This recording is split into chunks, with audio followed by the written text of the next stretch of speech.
So hello everyone, welcome to UPSC पे चर्चा with विशाल।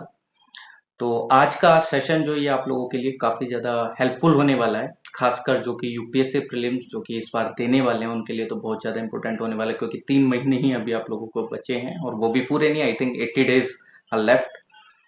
तो हमारे साथ हैं पल्लवी सक्सेना मैम, जो कि को ऑथर हैं। अ, जो हामिद मतलब माजिद हुसैन सर जो ज्योग्राफी बुक है उनका 7th एडिशन मैम ने को ऑथर करा है, और प्लस साथ में मैम ने 3 यूपीएससी के इंटरव्यू भी दिए हैं, और मैम यूजीसी नेट भी क्वालिफाइड है। तो मैम से जानेंगे किस तरीके से मैम 3 इंटरव्यू दे पाए यूपीएससी के, और जस्ट लाइक कि उन्होंने प्रीलिम्स के लिए क्या स्ट्रेटेजी अपनाई, और जो मैम की जो बुक है जो 7th एडिशन वाली है उसमें मैम ने एज सच क्या न्यू इनपुट्स एज सच डाले हैं जो कि आपके लिए बहुत ज़्यादा इंपॉर्टेंट हो सकते हैं, जो कि जस्ट लाइक 2026 दे रहे हैं या 27 वाला एग्जाम दे रहे हैं। तो first of all welcome ma'am कि आपने टाइम दिया और इंटरेक्ट करने आए एस्पिरेंट्स से। First of all welcome you. और मोस्ट कॉमन डाउट था ये कि जस्ट लाइक कि जैसे जो न्यू एस्पिरेंट है खासकर, तो ज्योग्राफी में जो क्लाइमेटोलॉजी वाला पार्ट है या जो ये प्रेशर बेल्ट वगैरह होते हैं, तो स्टार्टिंग में एकदम कहते हैं सर वो सर के एकदम ऊपर से जा रहा है। तो अभी अगर प्रीलिम्स है तो मतलब किन हाँ जी। पार्ट्स पे हम फोकस करके चल सकते हैं, मतलब जस्ट लाइक जैसे ज्योग्राफी में कि हाँ इन टॉपिक्स पे हमें करना चाहिए, एक जस्ट लाइक कि उनको पढ़ना है अच्छे से, यहाँ से क्वेश्चन बनता है। तो उसमें अगर आप कुछ एक बता पाएँ कि हाँ इन पे फोकस कर लेना, इफ अगर आपका ज्योग्राफी अच्छा भी नहीं है तो, क्योंकि सबका ज्योग्राफी अच्छा भी नहीं होता। हालांकि स्टार्टिंग में तो थोड़ा सा लगता है कि हाँ कि यहाँ से ये प्रेशर इतना हो रहा है, टेम्परेचर इतना हो रहा है, तो समझ नहीं आता है। तो उनके लिए आप क्या सजेस्ट करना चाहेंगे कि इन टॉपिक्स पे आपको फोकस करना चाहिए? देखिए ज्योग्राफी ना लाइक बाकी ह्यूमैनिटीज सब्जेक्ट से थोड़ा डिफरेंट इसलिए है क्योंकि बहुत साइंटिफिक हो जाता है एट टाइम्स। तो कॉन्सेप्चुअल क्लैरिटी अगर नहीं रह रही है तो डिफिकल्ट पड़ता है geography. I would like agree with that. And आपने जो सबसे पहले बोला क्लाइमेटोलॉजी, क्लाइमेटोलॉजी सबसे इम्पोर्टेंट पार्ट है। अगर हम प्रीवियस ईयर क्वेश्चंस देखें, 2011 से उठा के क्वेश्चंस देखें, अभी तक क्लाइमेटोलॉजी से सबसे ज्यादा क्वेश्चंस आए हैं क्योंकि सबसे ज्यादा कॉन्सेप्चुअल क्लाइमेटोलॉजी है, सबसे ज्यादा डायनामिक है। क्योंकि देखिए हवाएं आपकी कॉन्स्टेंटली मूव कर रही हैं, क्लाइमेट चेंज हो रहा है। सारी चीजें बिल्कुल रियल टाइम में होती रहती हैं क्लाइमेटोलॉजी में, तो थोड़ा सा कॉम्प्लेक्स होता है, कॉन्सेप्चुअल होता है। तो इसलिए वो सबसे इम्पोर्टेंट पार्ट है। Like out of entire world geography climatology हमारे लिए इम्पोर्टेंट है। फिर उसके अलावा जो इंडियन ज्योग्राफी है, इंडियन ज्योग्राफी में कुछ टर्मिनोलॉजीज वगैरह रहती हैं जो हमारे लिए इम्पोर्टेंट है। फॉर एग्जाम्पल अगर हम फिजियोग्राफी की बात करें, दून्स क्या है, दुआर्स क्या है, रे कल्लार क्या है, ये सारी जो टर्मिनोलॉजीज है ये हमारे लिए इम्पोर्टेंट है इंडियन ज्योग्राफी में। फिर अगर हम ह्यूमन ज्योग्राफी में मूव करें, वहाँ एग्रीकल्चर और वर्ल्ड रिसोर्सेज बहुत इंपॉर्टेंट है। अगेन वहां पे भी बहुत सारी ऐसी रिसोर्सेज हैं, हम सारी नहीं रट सकते। जैसे मैंने मैपिंग में आपको बोला था, हमको एक आरओआई अपना डिफाइन करके रखना है, राइट। हम हर चीज नहीं रट सकते, पॉसिबल नहीं है।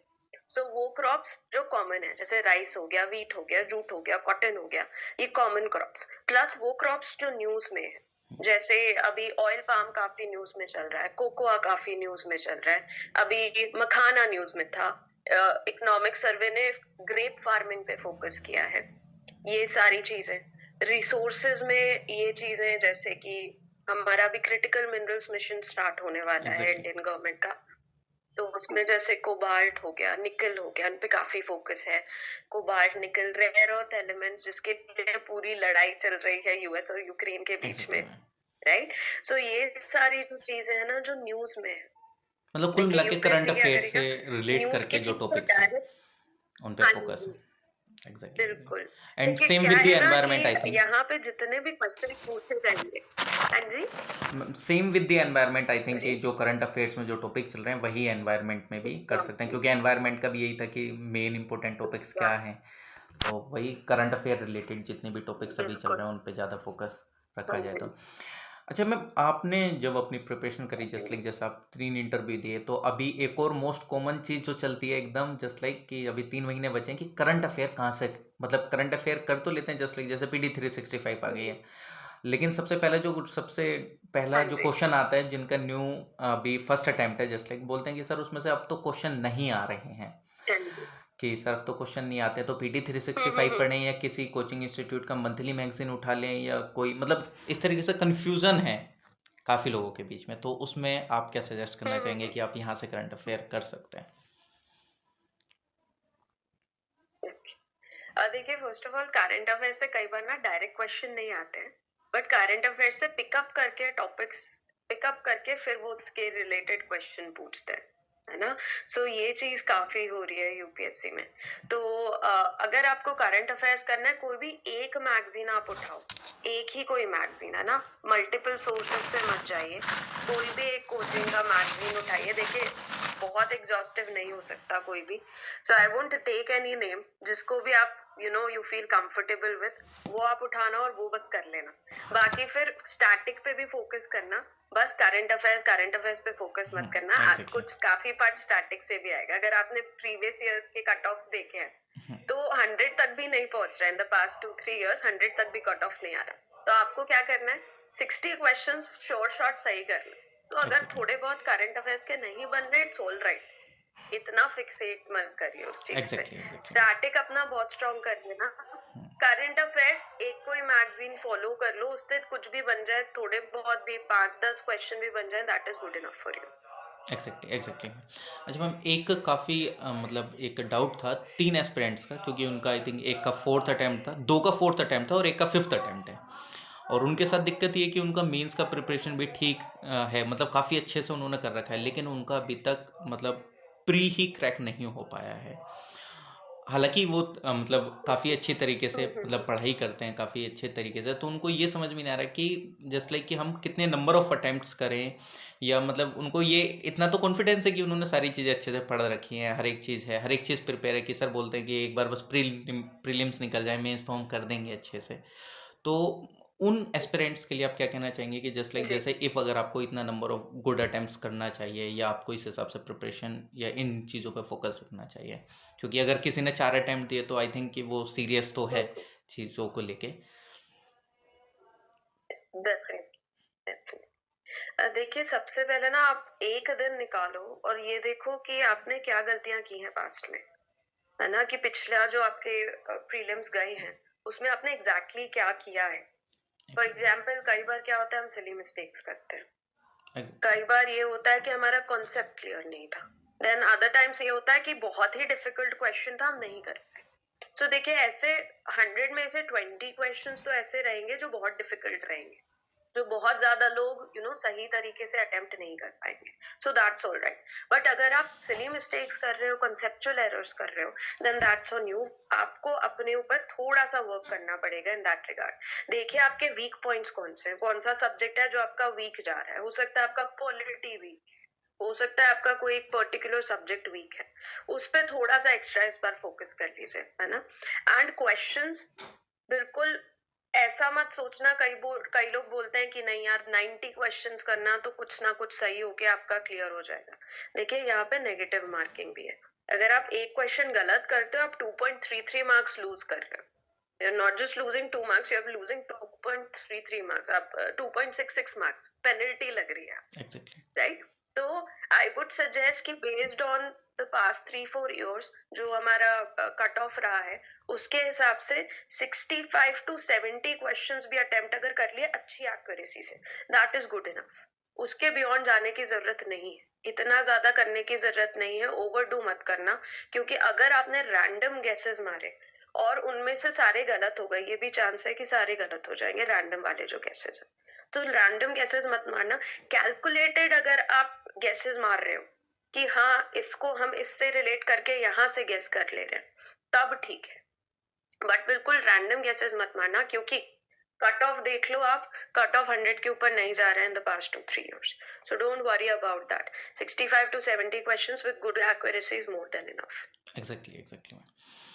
अच्छा मैम, ये अब मेरा खुद का पर्सनल क्वेश्चन रहेगा आपसे, कि मतलब जस्ट लाइक जैसे आपने ये 7th एडिशन अभी निकाला आपने माजिद हुसैन ज्योग्राफी बुक का, तो मैं मतलब जानना चाहूँगा कि आपने उसमें ऐसा क्या अपडेशन करा जो कि आने वाले एस्पिरेंट्स या जो भी उस बुक को पढ़े उनको बहुत ज़्यादा बेनिफिट कर सकती है। इस बार जो ये बुक है उसको फुल ऑन यूपीएससी के स्टाइल में I have tried to align. बिल्कुल, जो यूपीएससी के पीवाईक्यूज हैं सारे उनका एनालिसिस किया, एनसीईआरटीज वगैरह का एनालिसिस किया एंड कुछ भी अगर मिसिंग पार्ट था, कुछ भी मुझे लगा क्योंकि लास्ट टाइम इसे इस बुक को रिवाइज हुए काफी टाइम हो चुका था। सो ऐसी बहुत सारी चीजें हैं जो उसमें नहीं थे एडेड, जो हमारे आजकल काफी न्यूज में है बट नहीं था एडेड।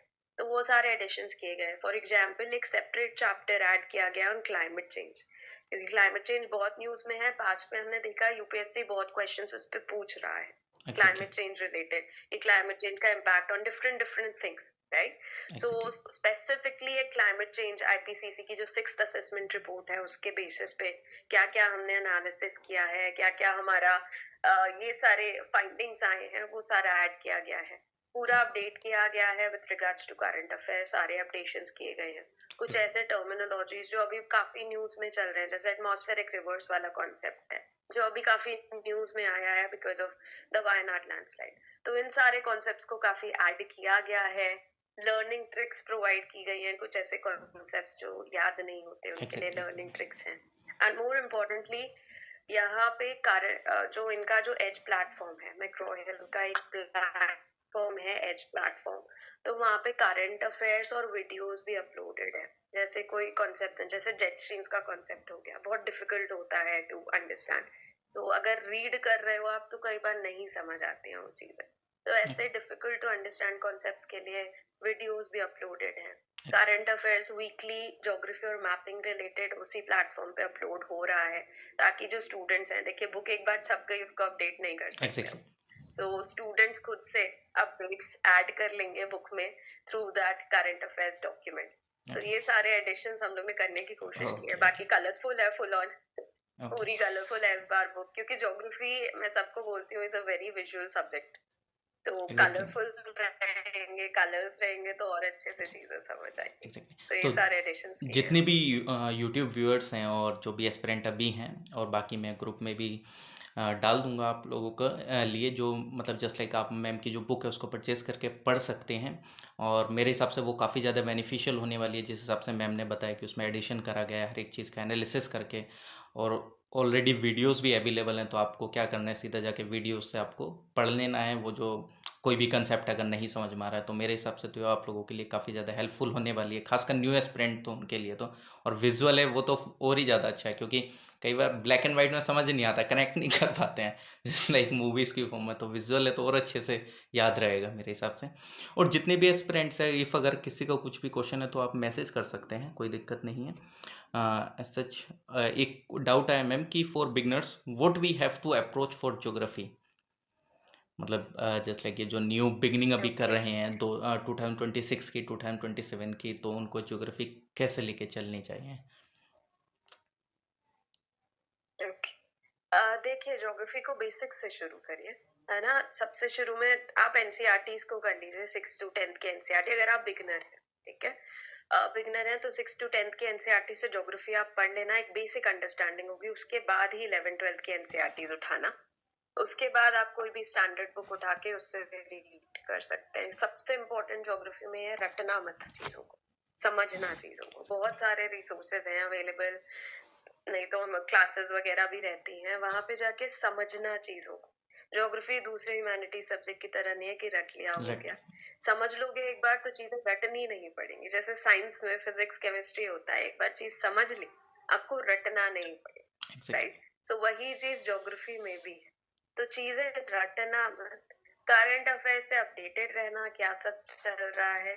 जो भी नोट्स बनाओ आप, जब भी बनाओ एक बार तो पूरी रीडिंग कर लेना, एक बार इंस्टेंटली नोट्स बनाने पे मत आना। पूरी रीडिंग कर लेना, बेसिक अंडरस्टैंडिंग लेना, तब नोट्स बनाना। क्योंकि अगर हम बिल्कुल स्टार्टिंग में ही नोट्स बनाने लगते हैं, हमें हर चीज इंपॉर्टेंट लगती है, तो हमारे नोट बहुत बल्की हो जाते हैं। सो पहले पढ़ना, चीजों को समझना, फिर थोड़ा कन्फाइंड अपने नोट्स बनाना, और उनको करंट अफेयर से कॉन्स्टेंटली अपडेट करते रहना, ठीक है, ताकि आप पीछे ना छूट जाओ बाकियों से। ओके। अच्छा, एक डाउट मैप के रिगार्डिंग था, तो मैं तो ये आपको बताना चाहूँगा कि मैप की जो वीडियोस हैं वो ऑनलाइन अवेलेबल है, यूट्यूब पे आप देख सकते हैं। आई थिंक सारथी आई है इसकी, तो आप मैप की वहाँ से पढ़ सकते हैं, जिनका भी डाउट था मैप के रिगार्डिंग में। तो मैम ने काफ़ी अच्छे से वो मैपिंग कर रखी है, तो आप वो देख लीजिएगा।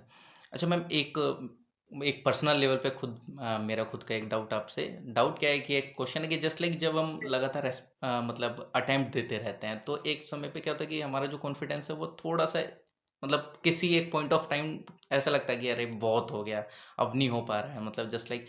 तो वो जो आपने ये 3 इंटरव्यू दिए या जो आपकी एक प्रिपरेशन जर्नी रही, तो उसको आपने कैसे मेंटेन करा? क्योंकि एक टाइम पे तो मतलब लगने लगता है, एग्जॉस्टिव फील हो ही जाता है कि अरे बहुत हो चुका है अब। तो राइट।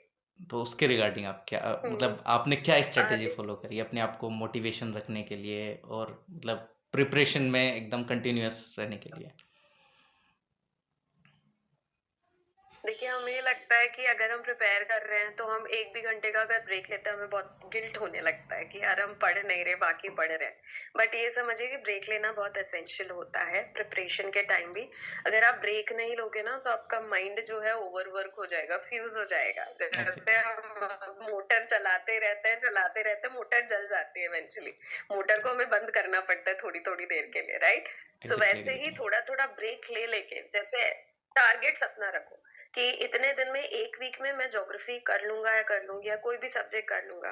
एंड देन उसके बाद आधे दिन का मैं ब्रेक लेके अपने दोस्तों के साथ बाहर जाऊंगी, कोई मूवी देख लूंगी या जो भी, कोई भी चीज जो आपको रिलैक्स करती है वो भी एसेंशियल है। तो तभी यूपीएससी के इंटरव्यू में हॉबीज का कॉलम रहता है, क्योंकि उन्हें पता है कि यू नीड समथिंग जहाँ पे आप अनवाइंड कर सको। सो थोड़ा थोड़ा ब्रेक लेना भी एसेंशियल है। कॉन्स्टेंटली वर्क वाले साइकिल में बिल्कुल फंस मत जाना। ब्रेक्स ले लेके जब आप करोगे, आप देखोगे आपकी एफिशिएंसी भी बहुत ज्यादा बढ़ जाएगी। कई बार क्या होता है, कोई चीज हम पढ़ रहे रहते हैं, समझ नहीं आती, उसको हम छोड़ के थोड़े दिन बाद उसको उठाते हैं, तब हमें एकदम से चमकती है चीजें। अच्छा, ये तो इतना आसान था, हमें समझ नहीं आ रहा, क्योंकि आप उस टाइम बहुत ओवरवर्क थे। आपके एग्जैक्टली। ब्रेन को शांति मिली, एक नए पर्सपेक्टिव से आपने उन चीजों को देखा। सो ब्रेक लेते रहो। दोस्तों से बिल्कुल कांटेक्ट बंद मत करना, घर वालों को बिल्कुल कट ऑफ मत करना, क्योंकि ये आपका सपोर्ट सिस्टम रहेंगे। घर वाले और दोस्त, ऐसे लोग जो यूपीएससी प्रिपेयर नहीं कर रहे, वो आपको ना थोड़ा सा काम डाउन करके रखेंगे कि ठीक है, हो जाएगा सब, तू कर लेगा या कर लेगी, है ना? सो ये दो चीजें बहुत इंपॉर्टेंट है, थोड़ा सा रिलैक्स होते रहना और लोगों को आसपास अपने रखना। ठीक है। एग्जैक्टली। एग्जैक्टली मैम, क्योंकि फिर तो एग्जॉस्टिव हो जाता है बहुत ज़्यादा अगर आप इस तरीके से अपने आप को टाइम भी नहीं देते हैं तो। ओके मैम, तो एट लास्ट आप बिल्कुल। 2025 जिनका भी प्रीलिम्स है तो उनको एक मतलब क्या गाइडेंस देना चाहेंगे एट लास्ट में? क्योंकि आपने मेरे हिसाब से सारे जितने भी डाउट्स थे जो कि मैंने आपका सेशन डाला तो आए, तो आई थिंक वो आप सोल्व कर चुके हैं। तो एट लास्ट में आप क्या कहना हम्म। चाहेंगे मैम उन सब के लिए कि हाँ आपको इस तरीके से? देखिए, देखिए अब ना कुछ नया मत पढ़ना। 2025 अगर दे रहे हो, अब नए पढ़ना छोड़ देना। जो आपने पढ़ा हुआ है उसको एसिमिलेट करो, उस पूरी इंफॉर्मेशन को जो ऑलरेडी पढ़ा हुआ है, एंड उसी को रिवाइज करते रहो, क्योंकि जो पढ़ा हुआ है रिवाइज करोगे तो और वो कॉन्क्रीट तरीके से आपके दिमाग में बैठेगी। There might be a few ऐसे कुछ फैक्चुअल चीजें रहेंगी जो कितना भी कोशिश कर रहे हो रटते नहीं बन रहा है। तो ऐसी चीजों को एक A4 शीट लेना, उस पे ऐसे बस टॉप चीजों को लिख लेना, उनसे रिलेटेड फैक्ट्स, बस एक शीट, और उसमें बस वो सारी चीजें जो बिल्कुल नहीं बन रही, जो बिल्कुल रटते नहीं बन रहा, उस पे लिखना छोटी छोटी राइटिंग में। एग्जाम हॉल के बाहर बस उसको एक बार रीड करना, वहीं फेंकना और अंदर चले जाना। सो उससे रिलेटेड कोई भी क्वेश्चन होगा, एटलीस्ट 24 आवर्स तक आपके दिमाग में वो इन्फॉर्मेशन रहती है। 24 नहीं तो एटलीस्ट 5-6 घंटे वो इन्फॉर्मेशन रहती है, तो वो उससे रिलेटेड क्वेश्चन आपके सही हो जाएंगे। ठीक है, तो डोंट वरी एंड एंग्जाइटी में मत आना। ठीक है, इट्स ओके। एक एग्जाम है, आराम से उसको बस एक एग्जाम की तरह अभी लो। अभी आगे का मत सोचो कि मैं ये आईएएस बन जाऊंगा तो मैं ये चेंज ले आऊंगा दुनिया में, ये वो कर दूंगा, अभी उतना मत सोचो। अभी 1 डे एट अ टाइम चलो। एग्जाम जब देने जाओ, एंग्जाइटी बिल्कुल फील मत करना। एंग्जाइटी जब होने लगे, क्यों होता है एंग्जाइटी, क्यों हाइपर वेंटिलेट कर रहे हो, दिमाग चलना क्यों बंद हो जाता है, क्योंकि आप बहुत तेज तेज सांस लेते हो, आपके दिमाग तक ऑक्सीजन नहीं जा रही। ठीक है, बिल्कुल डीप ब्रीथ्स लेना, जब भी ऐसे नर्वसनेस फील हो डीप ब्रीथ्स लेना, खुद को काम करना, फिर वापस नए सिरे से उस क्वेश्चन को पढ़ना शुरू करना। प्रीलिम्स में क्या है, पूरी इंफॉर्मेशन वहीं पे दी हुई है, आपको बस बताना है सही है कि गलत है। मेंस में क्या होता है, आपको पूरी इंफॉर्मेशन रिप्रोड्यूस करनी है। प्रीलिम्स में ऐसा कुछ नहीं है, सब कुछ वहां दिया हुआ है। बस थोड़ा सा दिमाग लगा के देखना है कि ये चीज सही है या गलत है, दैट्स इट, राइट? सो इसलिए बहुत ज्यादा टेंशन मत लेना, आराम आराम से देना। एक एग्जाम है, एग्जाम की तरह, जैसे क्लास 9th क्लास 10th में एग्जाम देते थे वैसे ही एग्जाम की तरह देना, बिल्कुल चिल होके देना। सबसे अच्छा परफॉर्म आप तब करते हो जब आप बिल्कुल रिलैक्स्ड होते हो, ठीक है? So that's the tip from my and. Thank you so much ma'am, काफ़ी अच्छा आपने टिप दिया और मेरे हिसाब से अगर वो इम्प्लीमेंट हो जाए तो फिर तो टेंशन लेने की ज़रूरत ही नहीं है, एग्ज़ाम में आराम से हो सकता है, मेरे हिसाब से चांसेस बन जाएंगे। क्योंकि मेन तो वही है कि पढ़ तो सब लेते हैं लेकिन लास्ट में मैनेजमेंट ही बहुत ज़्यादा मतलब दिक्कत वाली बात हो जाती है कि नहीं कर पाते हैं। इफ़ एनीवन, अगर किसी का कुछ डाउट है तो प्लीज़ आप टाइप कर सकते हैं, अगर किसी का भी कुछ डाउट हो तो। सर मेरा एक क्वेश्चन है, जैसे कि मैम ने अभी बताया कि कुछ नया नहीं पढ़ना चाहिए, बट मेरी प्रिपरेशन के दौरान मतलब मेरा ऑप्शनल अभी पेंडिंग है, एथिक्स पेंडिंग है, और मेरा स्टैटिक पार्ट मतलब पूरा जीएस पर मैंने जोर लगा दिया, क्योंकि मतलब माइंडसेट यही था कि मुझे पहले प्रीलिम्स निकालना है। तो उस चक्कर में मेरा ऑप्शनल छूट गया है, ऐसे रह गया, आंसर राइटिंग प्रैक्टिस नहीं हुई है। तो मतलब क्या करना चाहिए मुझे, मतलब अपने ऑप्शनल एथिक्स को जो मतलब छूटा है, तो मतलब कुछ टाइम पर भी निकालना चाहिए या रिवीजन पर ही ध्यान देना चाहिए मुझे? देखिए 15th मार्च तक आप जितना कर सकते हो कर लो, उसके बाद आई वुड सजेस्ट आप प्री पे ही फोकस करो, क्योंकि प्री निकलेगा तभी आप मेंस दे पाएंगे, राइट? सो प्री पे फोकस। 15th मार्च के बाद बिल्कुल आप इन चीजों को अभी रहने देना। जैसे ही प्रीलिम्स खत्म होता है आप इसका शुरू कर देना प्रिपरेशन, है ना? बट 15th के बाद जस्ट फोकस ऑन प्रीलिम्स, बस प्रीलिम्स पे फोकस करना। करंट अफेयर्स नई चीजों में जो मैं बोल रही हूँ, नया मत पढ़ना, स्टैटिक में नया मत पढ़ना। करंट अफेयर्स अप्रैल एंड तक आपको अपडेटेड रहना है, क्योंकि आपका पेपर अप्रैल एंड में बनेगा, उसके बाद मई का जो करंट अफेयर्स रहेगा दैट वोंट बी रेलेवेंट, है ना? सो अप्रैल तक का करंट अफेयर्स, और अब जितना भी स्टैटिक पढ़ लिया है बस उस पे फोकस करो। 15th मार्च के बाद जस्ट लीव बाकी जो मेंस का प्रिपरेशन है आपका, वो फिर बाद में कर लेना प्री के बाद। Exactly ma'am, and thank you so much ma'am for giving us time. और आई होप कि जब मतलब प्रीलिम्स हो जाएगा और काफ़ी लोग मेरे हिसाब से वो क्वालिफाई भी कर पाएँ तो फिर आपके साथ एक मेंस के रिगार्डिंग में सेशन में करना चाहूँगा। एंड एट लास्ट मैं जितने भी यूट्यूब व्यूअर्स हैं और जो अभी लाइव देख रहे हैं मैं उनको यही कहना चाहूँगा कि इफ़ अगर मैम से आपको कनेक्टेड रहना है तो मैं मैम का टेलीग्राम ग्रुप भी शेयर कर दूँगा, डिस्क्रिप्शन में भी डाल दूँगा और व्हाट्सएप ग्रुप में भी शेयर कर दूँगा। एंड मैम का जो बुक है आप मैं सजेस्ट करना चाहूँगा एक बार उसको ज़रूर पढ़िएगा, क्योंकि मैंने भी जैसे देखा था तो काफ़ी अच्छा लगा उसमें, और मैम ने जो भी बताया विजुअल्स उसमें, वो तो मेरे को लग रहा है कि वो काफ़ी ज़्यादा अट्रैक्टिव होने वाले हैं। एंड इफ़ अगर आप लोगों को जिनका कुछ इंटरव्यू वगैरह है, इफ़ अगर आप कनेक्ट होना चाहें तो आप मैसेज कर सकते हैं, तो मैं मैम को बता दूंगा कि हाँ जिनका भी ज्योग्राफी ऑप्शनल और उनका इंटरव्यू है अभी अपकमिंग, तो मैं कनेक्ट करा सकता हूँ। आप मेरे को मैसेज कर दीजिएगा तो मैं मैम को बता दूंगा। Thank you so much ma'am for giving us time and solving doubts. Thank you. Thank you. Thank you so much, Vishal, for inviting me. It was a lovely experience. Thank you so much.